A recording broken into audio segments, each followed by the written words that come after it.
నిన్నటి దినాన్న ఉదయకాల సమయం పునరుద్ధాన ఆరాధనకు వెళ్లకుండా మునుపు యూట్యూబ్ ఓపెన్ చేసేసరికల్లా ఇలాగా మందిరం కాలిపోతుందని చెప్పేసి అని చూశాను. ఎవరిది ఏంటి అని ఏమి చూడకుండా జస్ట్ అలా స్క్రోల్ చేసి ఇంకా ఆరాధనకు అని చెప్పేసి అని వెళ్ళిపోయాను.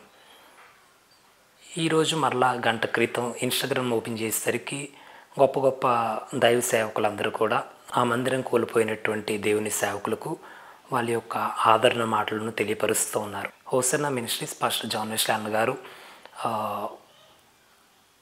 ఆ మందిరం గురించి మాట్లాడుతూ అప్పటి వరకు ఆ మందిరం పేరు కానీ ఆ మందిరం ఏ ప్రాంతంలో ఉంది కానీ ఇదేమీ కూడా నాకు తెలియదు. జాన్ వెస్లీ అన్న గారు మాట్లాడుతూ ఆ మందిరం యొక్క పేరుని చెప్పారు, కృపా సమాజం చర్చ్. కృపా సమాజం చర్చ్ అని ఎప్పుడైతే తాను చెప్పారో చెప్పిన వెంటనే దైవ ప్రేరేపణ ప్రవచనాత్మకంగా దేవుడు నాతో మాట్లాడుతూ ఉన్నాడు. నిజమే, పాస్టర్ వివేక్ గారికి అలాగున తన యొక్క కుమారుడు పాస్టర్ ప్రశాంత్ గారికి ఇదెంతో విచారకరమైనటువంటిది. అయినప్పటికీ వాళ్ళెంతో ధైర్యంగా విశ్వాసముగా ఇంకా ముందుకు వెళ్తూనే ఉన్నారు.